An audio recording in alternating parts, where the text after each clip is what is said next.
gran diversidad de temas.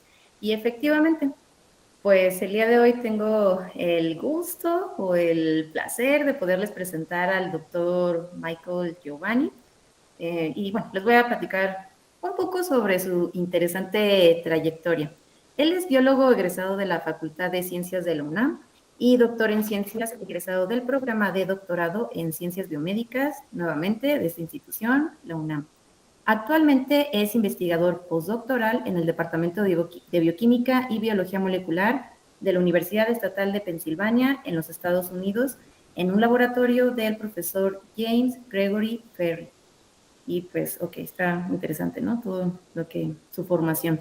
Pero pues, ¿qué es lo que está haciendo ahorita? Su línea de investigación se enfoca en conocer y entender los mecanismos de regulación de los procesos celulares en microorganismos productores de gas metano, alias, o también podrían incluirse aquí, a las arqueas metanogénicas y también microorganismos fotosintéticos, así también como conocer su papel en la regulación de ciclos biogeoquímicos y dentro de microbiomas asociados a otros organismos o microambientes. Sus proyectos han sido presentados en un montón de congresos científicos, tanto nacionales e internacionales, así como en seminarios y conferencias de divulgación científica. Su formación académica y sus investigaciones han sido financiadas por diversas instituciones, como cuáles la UNAM, la Secretaría de Salud, CONACYT y escuchen también por quién, el Departamento de Energía de los Estados Unidos. O sea, wow. Tiene varias publicaciones, tiene 8, o sea, pero vean, o sea, que nada más estos datos. Cuenta con tan solo 99 citas, o sea, está súper bien. Y actualmente pertenece al Sistema Nacional de Investigadores por parte de CONACYT en México. Actualmente es miembro de la American Society of Biochemistry and Molecular Biology de los Estados Unidos y también él forma parte del Centro de Investigación de Astrobiología del Penn State y también del Centro de Microbioma, nuevamente de Penn State. Es parte del comité editorial de 5 revistas internacionales, o sea, tiene muchísima experiencia en este campo y pues bueno, voy a mencionar pues como 2, ¿no? De las muchas revistas en las que está, pues como habíamos mencionado, como parte del comité editorial. Entre ellos podríamos destacar a Frontiers in Macrobiology.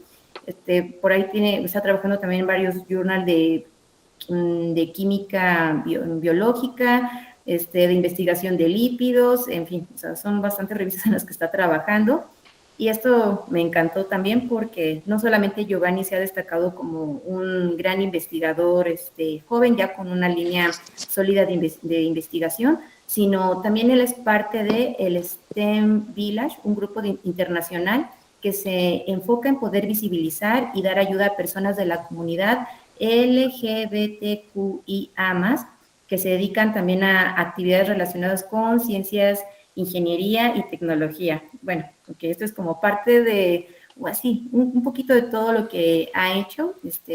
Lo pueden seguir también a él en Twitter, en Instagram, en Facebook, le pueden escribir, ahorita que él esté ya con la presentación, les va a mostrar pues estos detalles finos de dónde lo pueden contactar. Y pues bueno, ok, entonces pues Giovanni, es todo tuyo el micrófono y pues te escuchamos con toda la atención y con toda la emoción. Gracias, bienvenido nuevamente. Muchas gracias Violeta y Carla por la invitación y pues al grupo de Winter Genomics por esta oportunidad de hablarles de lo que más me apasiona, que es la ciencia. Bueno, una de las cosas que me apasiona. Y pues bueno,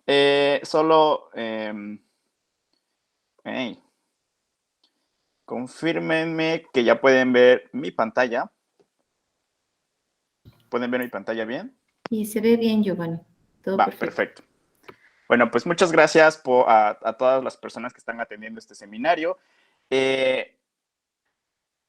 Si gustan hacerme preguntas durante la sesión, o bien me pueden hacer preguntas a través de mis redes sociales o escribirme un correo por si les surgen dudas después. Y bueno, ya como les había dicho Violeta, pues yo formo parte estoy haciendo una estancia postdoctoral en el Departamento de Bioquímica y Biología Molecular de la Universidad Estatal de Pensilvania en Estados Unidos. Y formo parte de algunas instituciones que son de Penn State, Y bueno, me dedico a la investigación de organismos o de arqueas metanogénicas, que es de lo que les voy a hablar el día de hoy.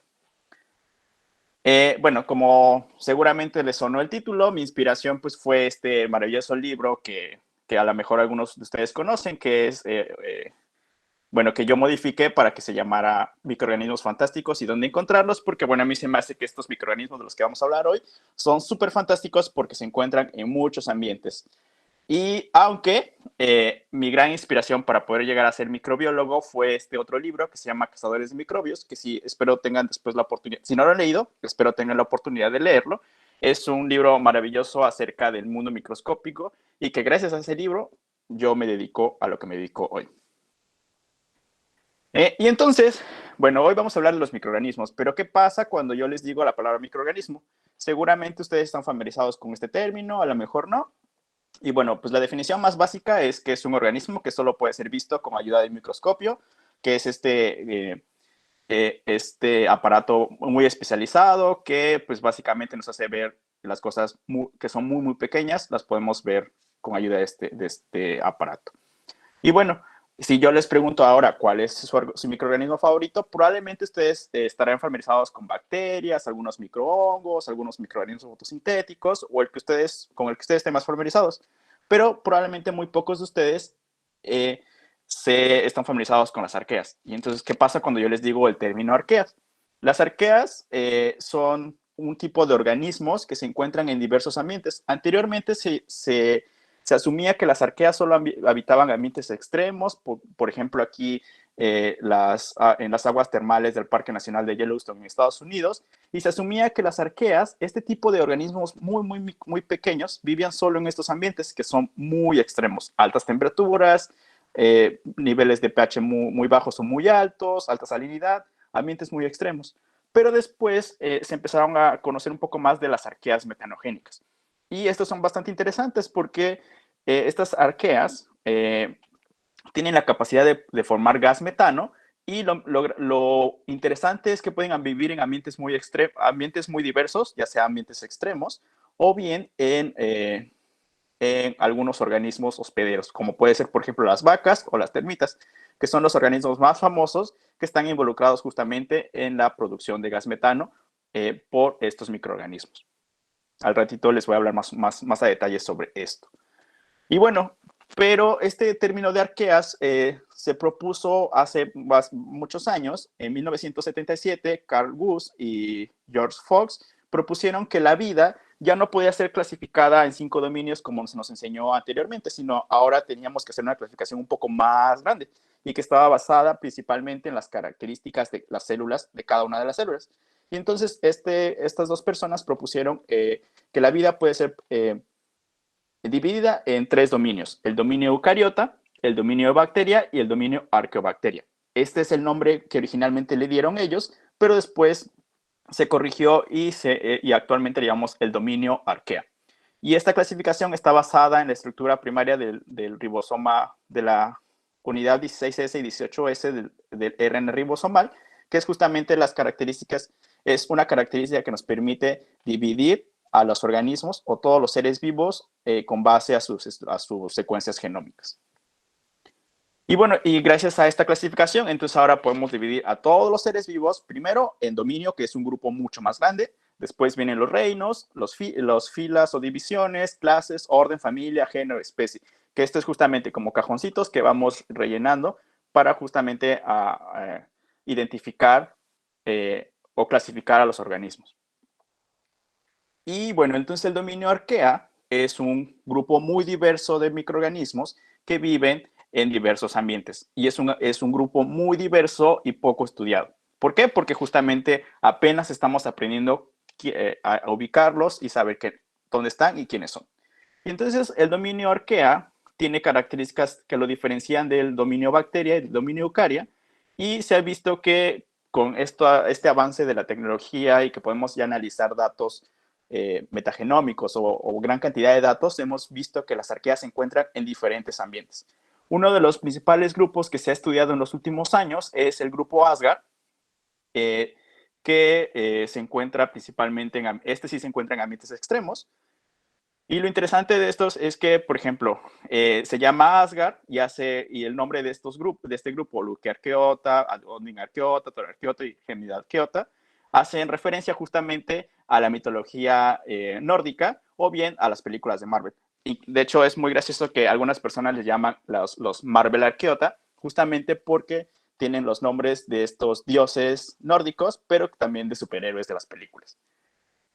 También dentro de este grupo de arqueas se encuentra otro grupo que se llama Bruque Arqueota, que ese es uno de los más nuevos de empezar a ser estudiados y que hemos visto que se puede encontrar tanto en ambientes marinos como en los sedimentos, como también en otros lugares como sedimentos como otros tipos de suelos, por ejemplo. Entonces, esto también nos viene a dar la idea de que las arqueas forman parte de ambientes no solo extremos, sino también ambientes que son comunes para los seres humanos o para nosotros. Dentro de este grupo de arqueas también se encuentra este grupo, el TAC, que justamente son este grupo de organismos que ya se les empieza a asignar una función dentro del ciclo del nitrógeno y ciclo del azufre y ciclo del carbono, y que en general apenas estamos estudiando. Este grupo euroarqueota, o como antes se les hacía llamar como las verdaderas arqueas, o las que le dieron el nombre a las arqueas, dentro de este grupo se encuentran los más famosos, que son los metanogénicos, las arqueas metanogénicas, y los otros extremófilos, los que viven en altas temperaturas, altas presiones, forman parte de este grupo. Y justamente algo muy interesante es que cuando Carl Guth y George Fox empezaron a hacer la diferenciación del dominio bacteria y del dominio arquea, con base en las secuencias del ribosoma, del RNA ribosomal, esta persona, el doctor Ralph Gould, fue quien empezó a hacer también la caracterización o la diferenciación entre bacteria y arquea, pero desde una parte fisiológica. Es decir, midiendo algunos parámetros celulares que permitían diferenciar a bacteria y arquea. Y se dieron cuenta que la metanogénesis, por ejemplo, es un parámetro que puede diferenciar perfectamente a bacteria y arquea porque solo está presente en miembros del dominio arquea. Hasta el momento no hay ningún otro organismo fuera del dominio arquea que pueda producir metano vía metanogénesis. Y lo interesante es que, bueno, después el doctor Rathbull tuvo alumnos y generó toda una escuela de fisiólogos que se dedicaban a diferenciar justamente organismos del dominio bacteria de los organismos del dominio arquea. Y entonces apareció el doctor James Gregory Ferry y, bueno, él continuó con esta gran historia de fisiólogos y ahí fue cuando después aparecí yo. Aparecí yo porque, bueno, yo soy alumno del doctor James Gregory Ferry y entonces yo tengo toda esta tradición, vengo con toda esta tradición de hacer fisiología, de que nosotros podemos medir parámetros microbiológicos y fisiológicos para poder entender cómo funcionan las arqueas metanogénicas y esto se puede extrapolar a otros sistemas biológicos, ya sea otras arqueas que no sean metanogénicas o cualquier otro sistema biológico. ¿Por qué? Porque dentro de mi filosofía nosotros podemos analizar secuencias, pero también podemos analizar parámetros funcionales. Y aquí una aclaración, cuando nosotros, aquí hay un poco de confusión en la nomenclatura. En español, cuando nosotros hablamos de una sola especie o de un solo organismo, decimos el arqueón, y cuando hablamos de varios organismos, decimos las arqueas. Y esto viene pues, justamente de los términos en inglés. Entonces, cuando yo me refiero a el arqueón, estoy hablando solamente de una especie. Y entonces las características, hay diferentes características que diferencian al dominio arquea del dominio eucaria y del dominio bacteria. Y lo interesante es que la mayor parte de los estudios que se han hecho a nivel, los estudios para entender cómo es el dominio arquea, se han hecho a nivel de secuencias, pero también podemos hacer diferencias a nivel morfológicas o a nivel funcionales. Por ejemplo, una de las características más interesantes o más importantes que diferencian a arquea y bacteria es que los miembros de estos dominios no tienen un núcleo definido por una membrana, a diferencia de eucaria que ellos sí tienen. De igual forma, no hay como tal organelos, sí hay algunas estructuras, pero no están rodeadas de membranas, entonces esto es una de las características que diferencia. Pero, por ejemplo, para diferenciar a bacterias de arqueas, nosotros podemos ver que la metanogénesis es una vía que solo está presente en miembros del dominio arquea. Este es y esto lo diferencia claramente del dominio bacteria y del dominio eucaria. Fotosíntesis solo no lo encontramos en arquea, pero sí lo encontramos en bacteria y en eucaria, al igual que las esporas. Bueno, las esporas están presentes, por ejemplo, en bacteria, pero no están presentes en arquea ni en eucaria. Y lo más interesante es que hasta el momento no se ha encontrado patogenicidad en arqueas. Es decir, los miembros del dominio bacteria y del dominio eucaria pueden generar patogenicidad y de alguna forma, generar algún problema para los hospederos, pero en arquea todavía no se ha encontrado esta patogenicidad. Y esto está súper interesante porque en realidad una de las hipótesis que hay es que se dice que las arqueas evolucionaron de una forma en la que de alguna forma se benefician, pero no perjudican a los organismos que están a su alrededor. Y que podría ser que también no desarrollaron sistemas de patogenicidad o virulencia porque evolucionaron de forma independiente en un ambiente donde no hubo competencia y donde no tuvieron que desarrollar estos. En realidad todavía no sabemos qué va a pasar o si en realidad más bien no hemos descubierto algunas arqueas patogénicas, pero bueno, esta es una de las características hasta el momento que suenan bastante interesantes. Entonces, hay formas de diferenciar a las arqueas a los miembros del dominio arquea respecto a dominio bacteria y eucaria, y es a nivel fisiológico y a nivel de secuencias genómicas. Pero bueno, ¿dónde podemos encontrar estos organismos fantásticos o estas arqueas fantásticas? Pues en lugares muy, muy diversos. Los más típicos, que son las arqueas que hacen referencia a las arqueas que viven en ambientes extremos, pueden ser, por ejemplo, las que viven en estos respiraderos hidrotermales en el fondo marino, donde se alcanzan temperaturas muy, muy altas y presiones muy altas. Y ahí es el perfecto nicho para que viva una arquea hipertermófila. Este otro lugar que se llama Río Tinto en España, que es un lugar donde es muy, muy ácido y donde hay una gran cantidad de metales pesados. De hecho, por ejemplo, aquí sí pueden ver el colorcito naranja, es justamente porque hay una gran cantidad de hierro, que para otros organismos es muy tóxico, pero para algunas arqueas metanogénicas y no metanogénicas es un compuesto esencial y que les ayuda a crecer muy bien. Otro ambiente es este que es muy frío, un lago profundo en la Antártica, y justamente es una temperatura muy baja, una gran concentración de sales y metales, y es el ambiente perfecto para que algunas arqueas puedan vivir. Y que últimamente se ha convertido en mi favorito, que es estos organismos del dominio Asgard, que se encuentran en algo que se les llama el Castillo de Loki, que está en Noruega, y que es justamente donde se empezaron a encontrar estas arqueas del dominio Asgard, y que se llama Castillo de Loki porque hace referencia pues, a los cuernitos característicos de este personaje famoso. Entonces, esto es bastante interesante porque entonces una de las razones por las cuales nosotros creíamos que Arquea los miembros de Arquea estaban justamente en estos ambientes extremos, pero poco a poco nos fuimos dando cuenta que en realidad no, que también habitan en ambientes mucho más comunes para nosotros. Un ambiente común puede ser, por ejemplo, no sé, en los cuerpos de aguas de los pantanos, si ustedes van y, por ejemplo, en algunos lugares donde hay pantano y ustedes van y prenden prenden fuego, en algunos lugares van a poder detectar la presencia de este gas metano que es un combustible y que puede ser quemado. Y esto es a lo que se le llama el experimento de Volta.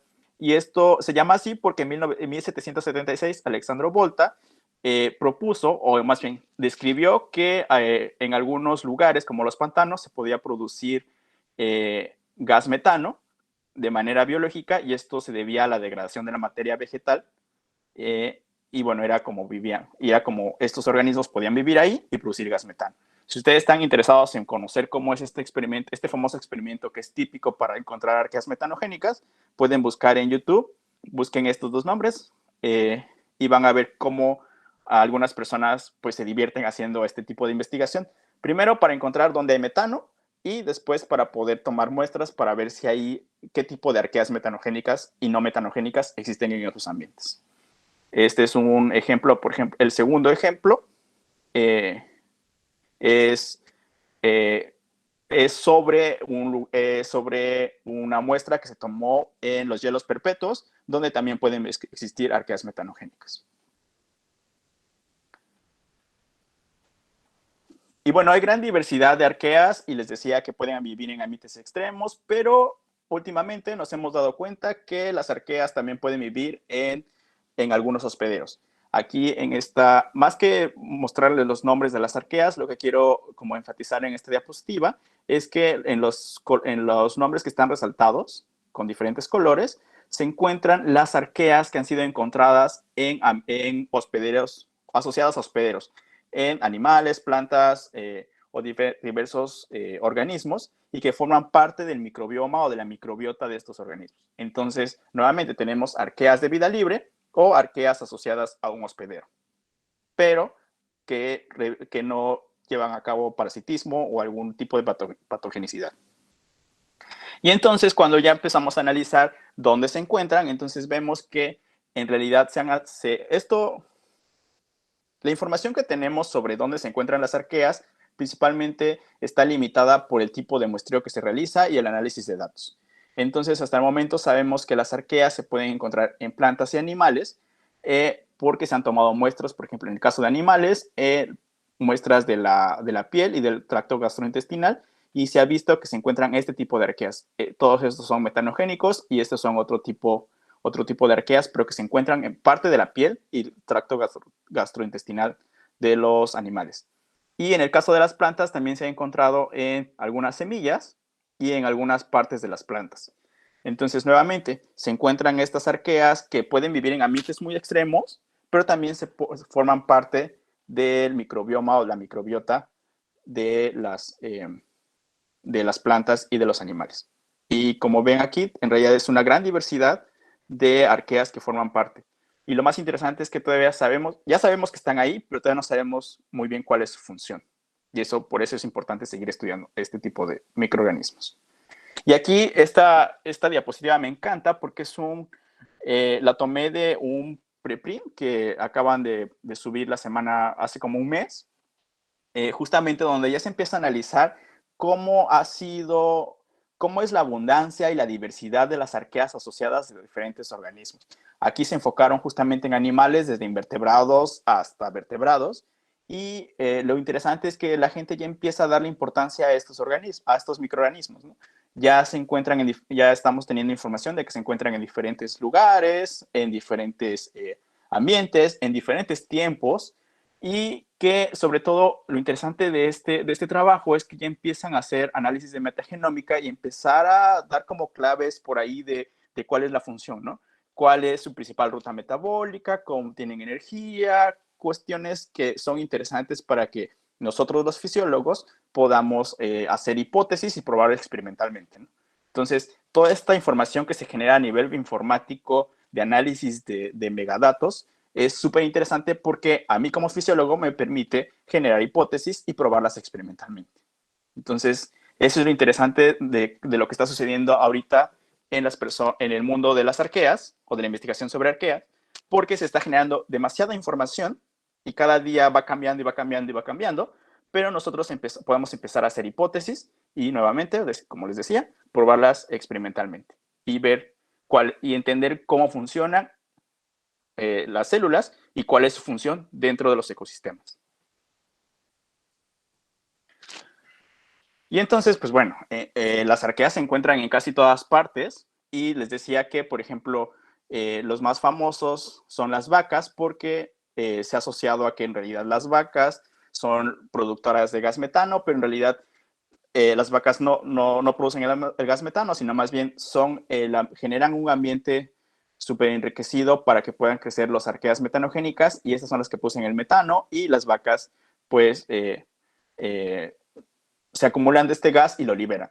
Y esto genera algunos problemas y por eso hay gente que está en contra y a favor de los metanogénicos. Algunas personas dicen, no, pues hay que tratar de eliminar los metanogénicos porque están generando un problema al producir mucho gas metano.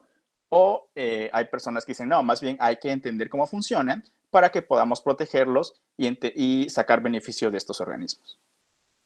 Y lo interesante es que, por ejemplo, estos arqueas metanogénicas viven en unos sistemas muy interesantes dentro de las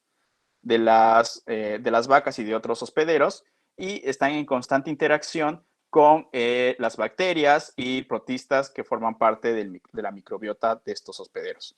Y algo que a lo mejor ustedes sabían o a lo mejor no, es que los humanos también tenemos metanogénicos, y que en general un humano produce alrededor de 0.35 litros de gas metano por día, y que esto va variando de acuerdo a la alimentación, de acuerdo a nuestra edad y a diferentes otras características, pero también estamos formando metano.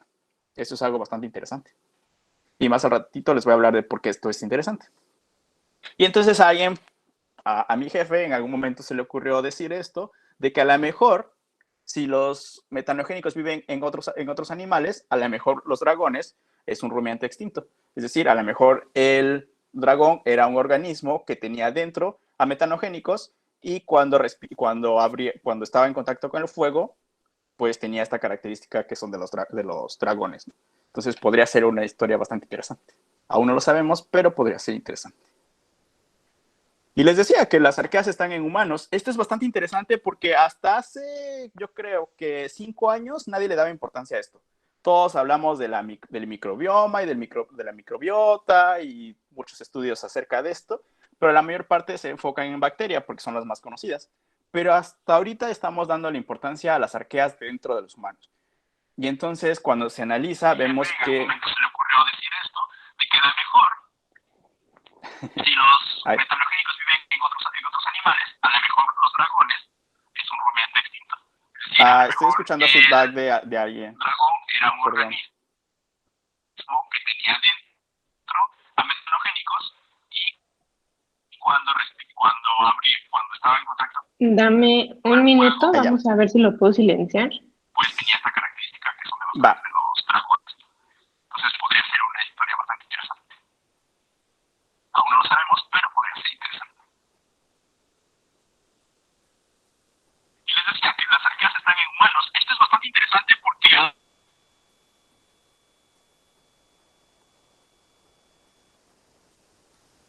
Perdón, me detuve porque estaba escuchando el sonido y se intercalaba con mi voz.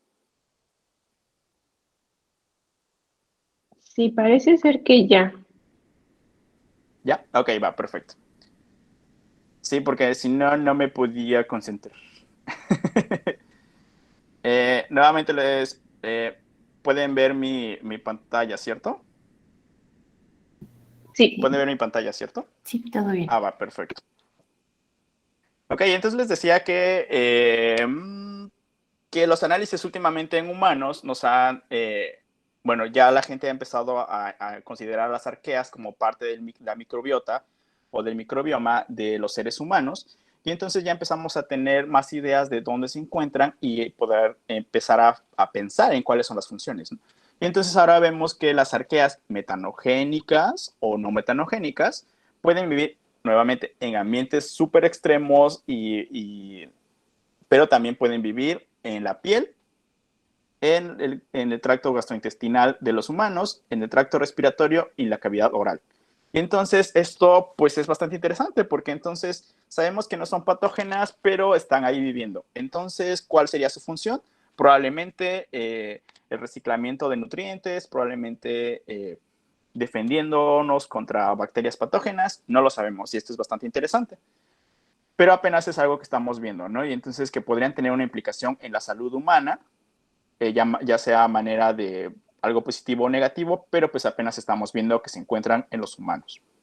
Y esto es bastante interesante porque entonces una de las preguntas que a mí me ha surgido y que no me ha dejado dormir por un tiempo es ¿de dónde conseguimos a esas arqueas? Si nosotros sabemos que las arqueas metanogénicas estaban en el ambiente marino, en el sedimento marino, asociadas a plantas o en otros ambientes, ¿cómo los humanos adquirimos a las arqueas metanogénicas, ¿no?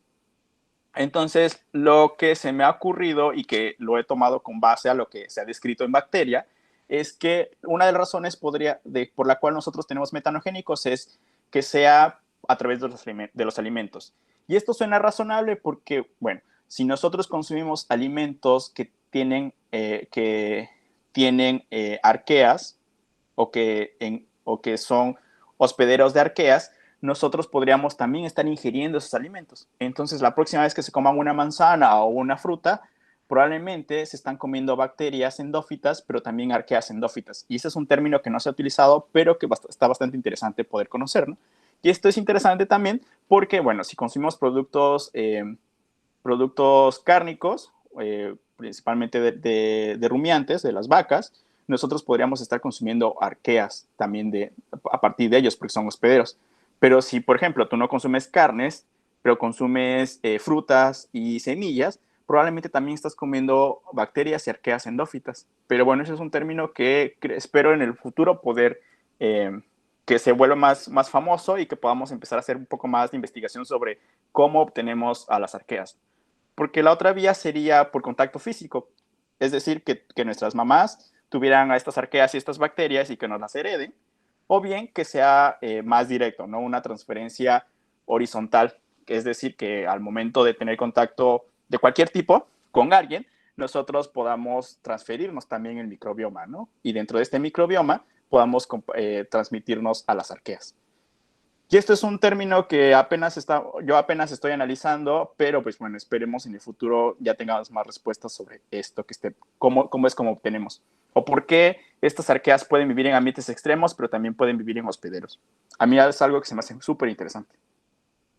Y esto es interesante justamente porque las arqueas, la interacción que hay entre arqueas y bacterias nos lleva a que puede ser que las arqueas, la idea que hay hasta el momento es que lo que producen, las bacterias consumen algunos compuestos y generan como desecho otros.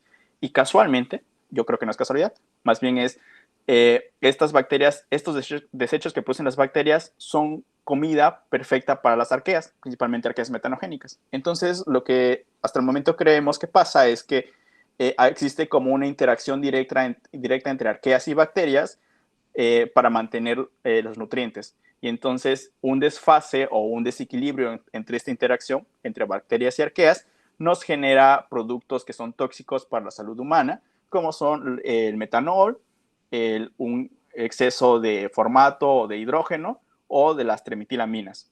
Y entonces por eso es que siempre se hace esta distinción de que una buena alimentación nos podría ayudar a disminuir ciertos problemas de salud. Y es justamente esto, porque lo que hacemos es favorecer que nuestras comunidades de bacterias y de arqueas estén en constante equilibrio y se puedan empezar a desintoxicar estos compuestos.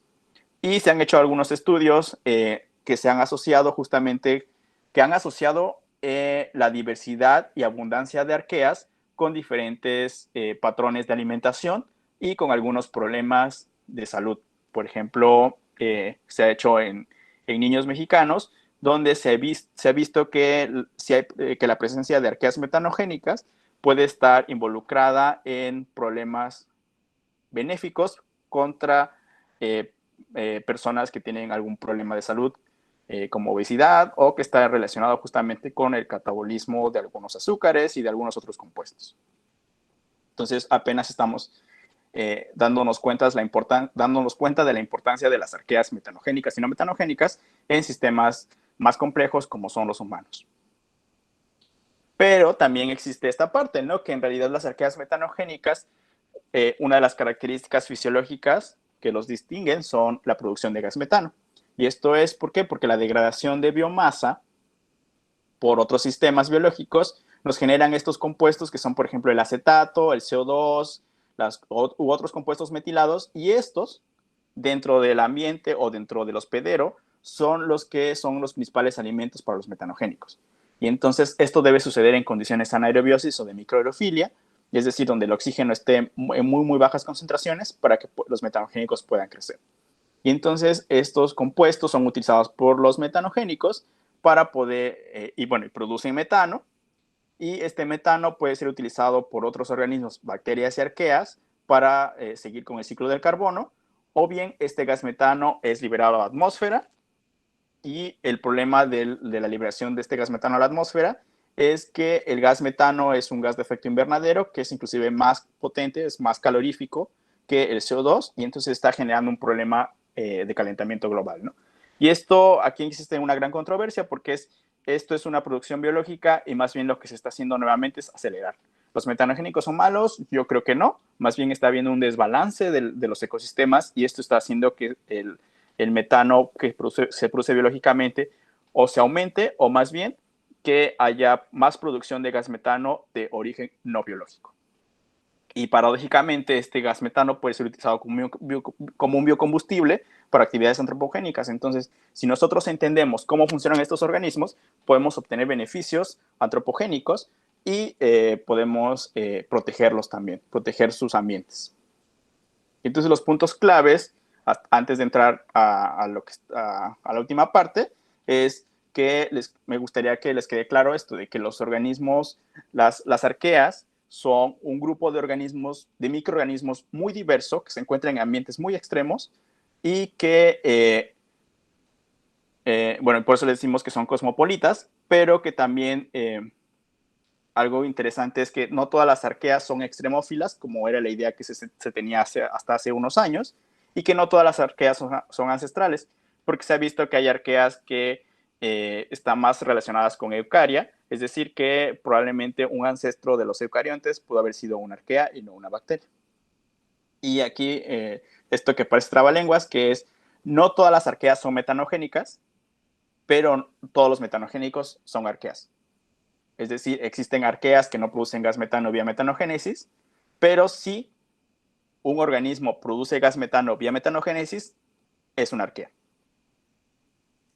Y entonces ya rápidamente les voy a hablar sobre algunas cosas que he estado haciendo, y es justamente, le llamo el mundo perdido de las arqueas, porque pues hubo un momento en el que la gente dejó de interesarle las arqueas metanogénicas, porque ya creíamos que sabíamos todo, porque ya sabíamos que estaban en ambientes extremos, pero últimamente ya estamos retomando nuevamente la investigación en este tipo de microorganismos, y bueno, es en lo que me he estado enfocando.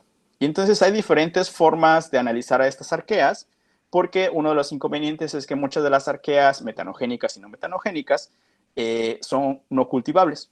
Entonces, cuando no son cultivables en condiciones de laboratorio, se pueden hacer cierto tipo de análisis, ¿no? Por ejemplo, análisis de microbioma, pueden crecerlos en consorcios para analizar cómo es su interacción entre organismos, y pues esto tiene muchas implicaciones biotecnológicas, ecológicas, biomédicas, shalala. Pero también existen los organismos que afortunadamente son cultivables en condiciones de laboratorio. Y eso es en los que me he enfocado en los últimos años, porque nosotros podemos conocer su metabolismo, cómo funcionan las células, y esto tiene gran importancia tanto biotecnológica como ecológica y en algunos aspectos de biomédicos. Y entonces, por ejemplo, yo trabajo con un organismo que se llama Methanosarcina sativorans, y lleva su nombre porque es metano, porque es una arquea metanogénica, sarcina porque viven en las sarcinas, que así es como se ven las células, y nos recuerdan de alguna forma a los racimos de uvas. Y acetivorans porque su principal fuente de carbono es el ácido acético o el acetato. Entonces comen mucho acetato, entonces acetivorans.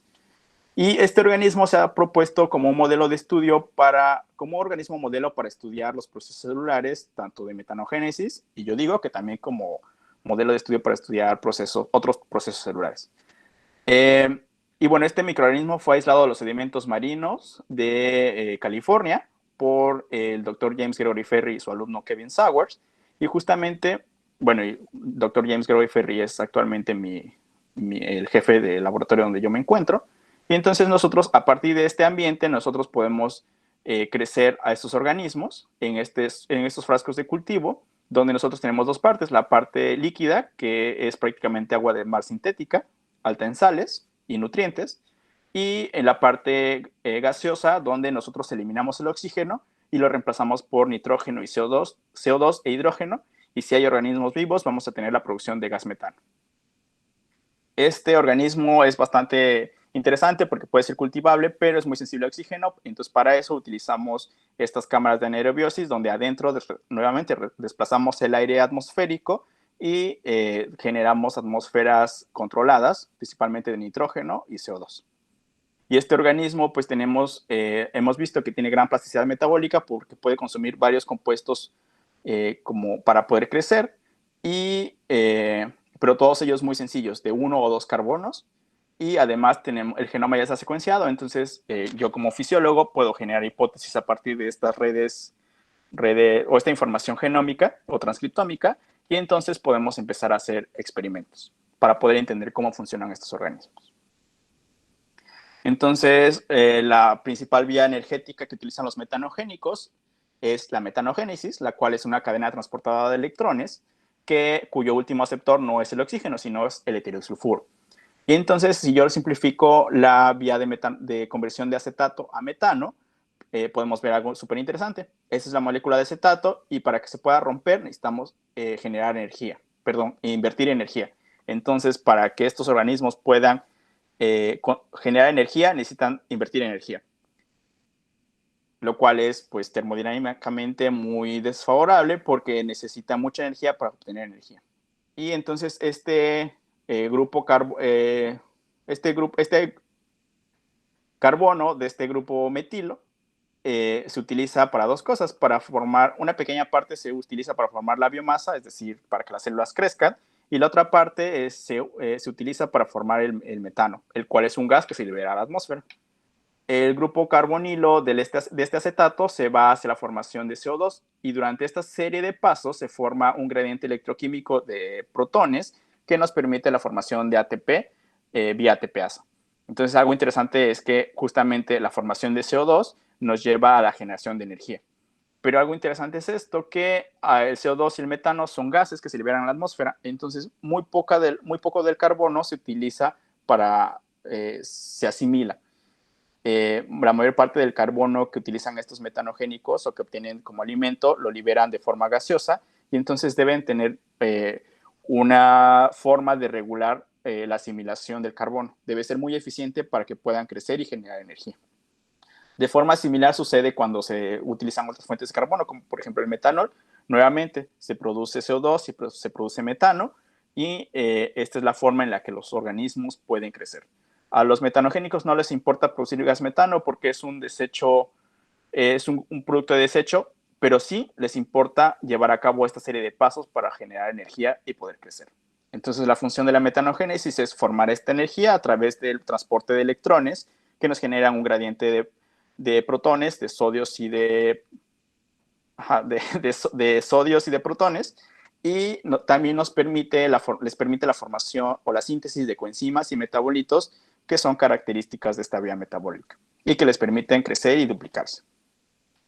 No quiero entrar en detalle en esta diapositiva, pero lo que hemos hecho en el laboratorio y de lo que yo he formado parte en los últimos años es caracterizar justamente estas vías metanogénicas. ¿Cómo lo hacemos? Nosotros queremos saber cómo funcionan estos organismos, entonces medimos cada uno de los pasos que forman parte de estas vías metabólicas descritas a partir de información genómica.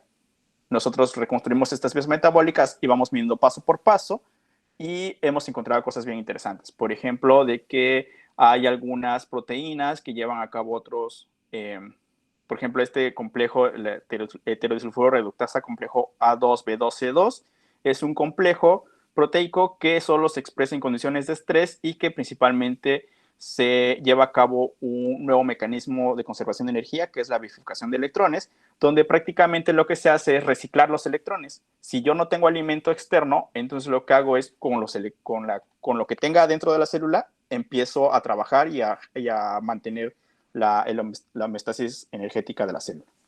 Y otra cosa interesante es que estos organismos metanogénicos pueden utilizar el hierro como un aceptor de electrones en una vía respiratoria. Y esto es bastante interesante porque mientras para otros organismos el hierro podría llegar a ser tóxico, para los metanogénicos les ayuda a crecer. Obviamente en cierta concentración, ya en concentraciones muy altas sí puede ser tóxico, pero para los organismos metanogénicos les sirve bastante para poder generar energía. Entonces, los metanogénicos, para poder crecer bien, necesitan alimento, un ambiente anaerobio, donde el oxígeno sea muy, muy bajo, y probablemente hierro, que les permita crecer mejor. Y bueno, la mayor parte de los estudios se han enfocado en estudiar a la vía de la metanogénesis, porque es la principal fuente energética, pero durante el doctorado me enfoqué en caracterizar las vías del metabolismo central, las vías anabólicas, porque, bueno, no solo se necesita energía, sino también generar biomasa. Necesitamos que las células se dupliquen y generen, sigan creciendo o se mantengan.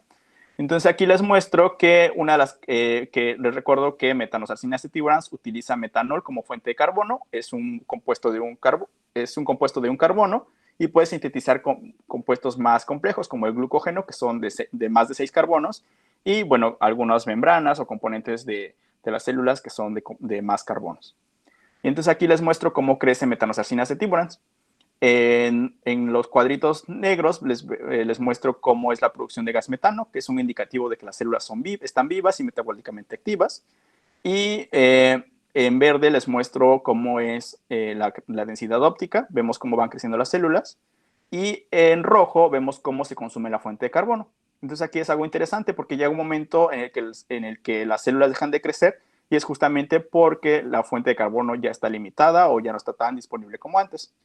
Y cuando nosotros decidimos monitorear uno de los compuestos que había sido descrito en bacteria, que podrían funcionar como almacenadores de energía, que es el glucógeno, nosotros vimos que cuando hay fuente de carbono externa, las células generan este glucógeno, lo sintetizan, pero cuando la fuente de carbono ya no está disponible o es muy limitante, este glucógeno se empieza a degradar.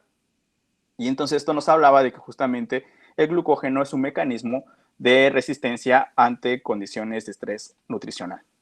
Y entonces, a partir de esto, nosotros teníamos dos fases. A las 20 horas de cultivo tenemos una fase exponencial de crecimiento. Las células tenían mucho alimento, crecían muy bien y utilizaban a la vía de la gluconeogénesis para sintetizar, para generar energía y para sintetizar compuestos necesarios para la duplicación celular. Y a las 60 horas de cultivo, las células ya estaban en fase estacionaria, ya no había fuente de carbono y entonces empezaban a degradar el glucógeno a través de una vía de la glucólisis. Que esto había sido descrito en bacteria, pero no había sido descrito en eucario, en arquea, perdón. Y entonces lo que hicimos en este proyecto, o lo que hice fue elucidar las vías metabólicas a partir de la información genética o genómica. ¿Y qué es lo que hice? Reconstruí paso por paso estas vías metabólicas. Y entonces medimos cada uno de los pasos, la actividad de las enzimas involucradas, el nivel de transcritos de algunas proteínas y la regulación metabólica de estas enzimas, de las enzimas que consideramos que eran claves para que pudiera haber un flujo metabólico. Entonces aquí nada más rápidamente, las células consumen el metanol, entra a la vía metabólica, sigan las flechas verdes, y nos lleva hacia la gluconeogénesis, que es justamente toda esta serie de pasos que nos llevan hacia la formación del glucógeno. Nuevamente, cuando la fuente de carbono ya no está disponible o está muy limitante, este glucógeno se empieza a degradar y empieza a ver si se favorece la vía glucolítica, sigan las flechas rojas, y esto nos lleva hacia la síntesis de un compuesto que es súper importante para todos los seres vivos, de todos los dominios, que es la acetilcoenzima A. En el caso de los metanogénicos, este acetilcoenzima A, que se sintetizó a partir de la degradación del glucógeno, nos lleva hacia dos vías importantes. Una es hacia la formación de acetato, y en esta serie de pasos se forma ATP a través de un mecanismo llamado fosforilación a nivel de sustrato, pero también este acetilcoenzima A en metanogénicos se utiliza nuevamente para producir gas metano vía metanogénesis. Entonces, nuevamente, la metanogénesis sigue siendo la principal fuente energética, pero también depende de otras vías metabólicas. Lo que descubrimos o lo que describimos en este trabajo fue que el estado nutricional regula las vías metabólicas que se favorecen, es decir, la fuente de carbono, si está disponible o no, determina qué ruta metabólica siguen las células. Y esto está regulado a diferentes niveles. Puede ser tanto que se cambie la expresión de genes como la síntesis de proteína, o que algunas enzimas están reguladas por metabolitos. Es decir, la función de una proteína depende de muchas otras características, como la afinidad por sus sustratos y como la afinidad por inhibidores de las vías metabólicas. La síntesis de ATP en organismos metanogénicos se da por diferentes vías metabólicas, la glucólisis, en estos dos pasos que les decía, que la formación de acetato por la acetatocinasa y la fosfotransacetilasa, y el principal, que sigue siendo la metanogénesis. Y lo interesante es que estas vías no son tan comunes o son un poco diferentes a las reportadas en miembros del dominio Eukarya y del dominio Bacteria, pero bueno, apenas estamos viendo como cuáles son estas grandes diferencias. E interesantemente, no solo la asimilación eficiente del carbono y la conservación de energía son importantes para que las células crezcan, sino también para que resistan diferentes condiciones de estrés. Aquí les muestro, por ejemplo, que las células, cuando estas células de metanoxacinas acetívoras, cuando son sometidas a un estrés por exposición a oxígeno, generan esta biopelícula. Aquí vean, por ejemplo, estas pequeñas esferitas son las células control, pero cuando están expuestas a oxígeno forman esta biopelícula, esta que es como una matriz, y esto sucede de igual manera cuando las células son expuestas a cloruro de cadmio. Y esto es bastante interesante porque, mira, vean aquí esta fotografía que fue tomada por Elizabeth Lía Silva, que nos muestra cómo es esta biopelícula. Imagínense, dentro de estas células, dentro de esta biopelícula, perdón, puede ser que existan células. Y esto es un indicador, y bueno, como ven aquí en la foto, se empiezan a generar estas burbujitas que probablemente son gas metano y CO2 u otros gases. Y esto podría ser un indicativo de que dentro de las células, dentro de esta biopelícula, existen células vivas y metabólicamente activas, lo cual nos sugiere que justamente en arqueas metanogénicas la formación de biopelículas puede ser una estrategia de protección contra condiciones adversas, pero también puede ser una forma de almacenar nutrientes o tenerlos más disponibles. Y esto es bastante interesante porque entonces una de las formas que tienen los organismos de vivir en estos tipos de ambientes tan diversos como asociados a ambientes extremos tanto, o asociados a hospederos, puede ser que vivan a través de biopelículas. Y bueno, y algo interesante es que con estos nuevos viajes al espacio, para conocer cómo es nuestro sistema solar, pues también se ha propuesto que las arqueas metanogénicas podrían vivir en otro tipo de mundos, ¿no? Por ejemplo, en Marte no hay oxígeno, hay gran cantidad de hierro, hay metano, entonces no sabemos si ese metano bueno, se sabe que ese metano es precisamente por procesos geológicos, o como se llame en Marte, pero que podría ser que también en algún momento hubo algún tipo de forma de vida similar a la de la Tierra, donde algunos organismos que producieron este gas metano de manera biológica. Y entonces esto es interesante porque entonces nosotros ya podemos, ahora que ya sabemos que las arqueas están en todos lados, podemos empezar a empezar a estudiar mucho sobre las arqueas y desde diferentes enfoques. Un enfoque biomédico, un enfoque ecológico, biotecnológico, astrobiológico y el enfoque que ustedes quieran. Entonces es un buen momento para empezar a estudiar arqueas y pues bueno, ojalá que algunos de ustedes tengan la oportunidad después de integrarse a este tipo de investigaciones.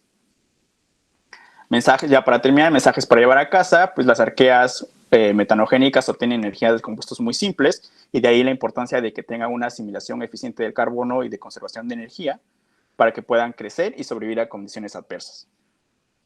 Su metabolismo suele ser diferente al de bacterias y eucariontes y esto es lo que nos permite a los fisiólogos diferenciar a bacterias y eucariontes. Y bueno, eso es como lo que hemos estado trabajando, intentando que la gente haga un poco más de fisiología para poder entender cómo funcionan las arqueas. Estas arqueas forman parte del microbioma de muchos ambientes, tanto ambientes extremos como ambientes asociados a hospederos. Y todo este conocimiento que se va generando, que puede ser muy específico o de ciencia básica, al final va a tener un gran impacto a nivel, o grandes implicaciones a niveles ecológicos, biotecnológicos, biomédicos, astrobiológicos y a lo que ustedes se les ocurra, ¿no? Entonces es importante seguir haciendo investigación sobre las arqueas. Entonces, pues el mensaje general es, pues la vida microscópica es muy compleja y estaría muy interesante entender cómo funciona para que, podamos protegerlos o podamos obtener algún beneficio de estos microorganismos. Quiero agradecer a todas las personas que han formado parte de estos proyectos durante toda mi carrera científica, con quienes he colaborado y quienes me han apoyado en mi carrera y en poder desarrollar estos proyectos, a las instituciones que me han financiado los proyectos Y ya por último, pues quiero dejarles este mensaje, ¿no? Uno de mis momentos favoritos en la historia de las películas es justamente en Ratatouille, que es por ahí del 2007, donde el chef le dice a Remy de que cualquiera puede cocinar. Entonces, mi filosofía de vida o filosofía profesional es que cualquiera puede hacer ciencia. Si a ti te gusta la ciencia, puedes hacer ciencia. Entonces, que nadie te diga que no puedes hacer ciencia. La situación en general en el mundo es bastante adversa para cuestiones de ciencia, pero creo que todavía habemos muchas personas que vamos a luchar por hacer ciencia y por llevar el conocimiento a la mayor número de personas que se pueda, sobre todo a personas que vienen de minorías y que han tenido que enfrentar adversidades más grandes. Entonces, y nuestra función como científicos siempre, creo yo, que es generar estos medios para que todas las personas puedan tener acceso a la información, a los nuevos hallazgos científicos, para que podamos tener un pensamiento más crítico y poder tomar mejores decisiones sobre nuestras vidas y sobre nuestra sociedad. Si ustedes tienen alguna duda, me la pueden preguntar ahorita, seguirme en mis redes sociales y preguntarme a través de mis redes sociales, mandarme un correo y bueno, siempre estoy abierto a poder contestar o a poder interactuar con cualquiera de ustedes. Si están más interesados en la investigación de frontera, la que se está realizando en este momento en el mundo sobre las arqueas, los invito a formar parte de nuestro grupo que se llama The Archaea Power Hour, donde tenemos reuniones mensuales para discutir justamente los avances que se tienen sobre investigaciones del dominio Arquea. Nuestra próxima sesión es en octubre 12. Si están interesados, escríbanme y con gusto les doy la información. Y si ustedes son personas que se dedican a la ciencia y se identifican como parte de la comunidad LGBTQIA+, los invito a que formen parte de STEM Village, que es un organismo internacional que se dedica a visibilizar a las personas, a las minorías que se dedican a la ciencia, al desarrollo de la ciencia, la ingeniería y... Ay, se me olvidó el otro nombre. Bueno, que se dedican... Y las matemáticas. Bueno, los invito a formar parte de esto. Y bueno, si tienen alguna duda, háganmela saber. Gracias.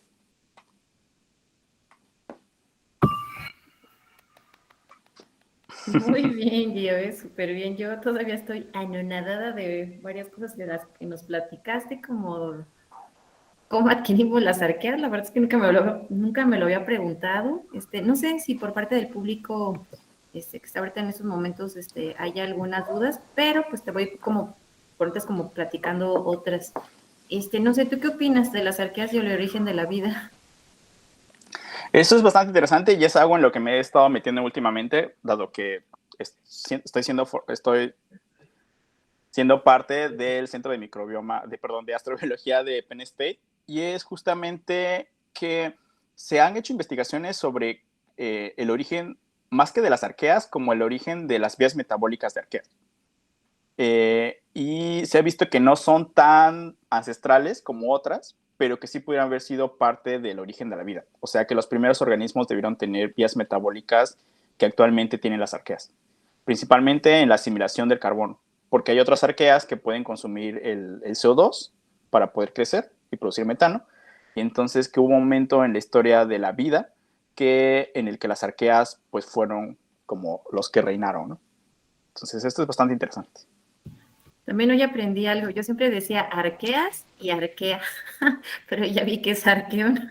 ¿Cuál sería tu Sí, arqueón favorito, pero que no sea metanotarsina acetivoras? ahorita estoy muy enamorado de otro metanogénico que se llama Methanobrevibacter smithii, que este es bastante interesante porque en los análisis de microbioma se ha visto que forma parte de casi todos los animales que se han analizado. Entonces ahí hay algo de historia evolutiva bastante interesante, porque también se ha encontrado en plantas, prácticamente en cualquier lugar que tú analices una muestra, vas a encontrar a este bichito, Methanobrevibacter smithii. Y entonces, pues, ese tiene muchas implicaciones, ¿no? Porque si está presente en todos lados, entonces vuelve mi duda de cómo llegó al humano, cómo llegó a los animales. Probablemente en algún momento alguien se lo comió y se mantuvo a través de la historia evolutiva de la humanidad y de otros animales. Con ello va también, justo ahorita lo acabas de mencionar, esa es como otra pregunta más. ¿Qué hay acerca de estudios de arqueas como marcadores poblacionales en humano? O sea, ¿hay como algún grupo o algo que esté como, no sé, que se haya estudiado como que, bueno, esto es como que está más asociado acá, que allá, algo? O sea, ¿hay algo de información al respecto? No exactamente, porque uno de los inconvenientes y es que cuando se hace el estudio de microbiomas, la mayor parte de gente ha reportado que las arqueas forman solo el 1% de todos los organismos encontrados en estos análisis. Entonces, no pueden ser usados como biomarcadores, pero sí se ha visto que de este 1%, el 97-98% son arqueas metanogénicas. Entonces, prácticamente si tú detectas señal para arqueas, va a ser de alguna forma metanogénicos los que estén principalmente asociados a hospederos. Se ha propuesto también que algunos compuestos como la coenzima M puedan ser marcadores de metanogénicos en ambientes. O sea, si hay coenzima M, hay metanogénicos en ese ambiente, pero pues solo en ambientes, ¿no? Y esto es justamente porque la coenzima M es un compuesto que solo es sintetizado por metanogénicos, que hasta el momento solo se ha demostrado que es sintetizado por metanogénicos. Entonces, como un marcador que también podría ser para, por ejemplo, buscar vida en otros planetas o en otros lugares, ¿no? Ok, aquí hay otra pregunta de Adilén Silva y dice lo siguiente. Bueno, dice lo siguiente. A grandes rasgos, ¿qué protocolo se seguiría para saber de dónde vienen las arqueas en humanos? Si es en el presente, sería buscar arqueas en alimentos, ¿no? Por ejemplo, de y eso nos daría una señal de cómo adquirimos arqueas nosotros. Pero si es a través de la historia de la humanidad, no sea la mejor analizar microbiomas antiguos o información de microbiomas antiguos para ver si en esos hay señal de metanogénicos o de arqueas en general. O ver si, por ejemplo, en algo más cercano, que sería analizar el microbioma de la madre y del hijo, bueno, de la descendencia, para ver si se conserva este patrón de microbioma. Que esto ya se ha hecho para bacterias, ¿no? Que se sabe que las mamás, las madres de todos los mamíferos al menos, transmiten el microbioma a sus crías vía materna, ya sea por la leche o por el contacto dentro del organismo. Durante la gestación, eso quise decir. Y otra pregunta más es a ver, espérame. Ah, sí. Mencionabas que las arqueas no son patogénicas como tal para el humano, pero son, no sé, como que pueden ser patogénicas entonces para algún otro organismo.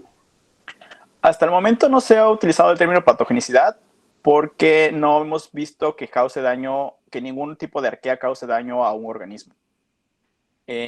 Por eso le llamamos, aunque le llamamos asociados hospederos, es más bien porque viven dentro de, pero no se ha descrito ni patogenicidad, ni factores de virulencia, ni parasitismo o cosas por el estilo, ¿no? Entonces, ni en humanos, ni en ningún tipo de animales, ni plantas. Muy bien, doctor Giovanni. Pues esas son las preguntas que tenemos. Te están enviando también felicitaciones, que tu ponencia estuvo muy interesante y pues que bueno, que no conocían lo de la hora de las arqueas. Entonces me parece una iniciativa bastante interesante y pues te agradecemos tu participación, la claridad y yo creo que toda la emoción. Y se nota que te gusta muchísimo todo este mundo de estos organismos fantásticos y Y ahora, pues, ¿cómo? y ahora ya saben dónde encontrarlos. Ya saben que están en todos lados. Sí, sí, yo no me imaginé también de que pues, hasta con comer una manzana, ¿no? Estás ahí Exacto. tomando tu dosis de arqueas. Sí, no Qué sé si padre. exactamente en la manzana, pero a lo mejor sí en algunos otros productos del mar, por ejemplo, los pescados, las cuestiones sobre todo más como alimentos crudos podrían ser una buena fuente de arqueas. Aún no lo sabemos, pero en un proyecto que estoy participando ahorita y que les puedo dar la premisa, es que vimos que en uvas sí hay arqueas. Entonces, pues bueno, cuando la próxima vez que coman uvas, estén conscientes de que están comiendo bacterias y están comiendo arqueas endófitas. Ya después les contaré más acerca de eso. Ay, no, pues qué padre, Joel. Bueno, siguen nuevamente como felicitando, que estuvo muy interesante, muy padre, y pues te agradecemos tu participación, tu tiempo, y pues todos estos datos que nos diste el día de hoy, y bueno, nada más sería como reiterar que si conocen a alguien que le gusten mucho las arqueas, pues bueno, coméntenle o platíquenles que, bueno, que la plática de Giovanni va a estar próximamente en el canal de YouTube, y pues también ahí van a estar sus datos, ¿no? Para que puedan estar en contacto. Y pues nos vemos en una siguiente sesión y pues que vivan las arqueras. Muchas gracias y Sí. si tienen dudas, pueden escribirme libremente en mis redes sociales, escribirme un correo y estamos en contacto. Muchas gracias por la oportunidad.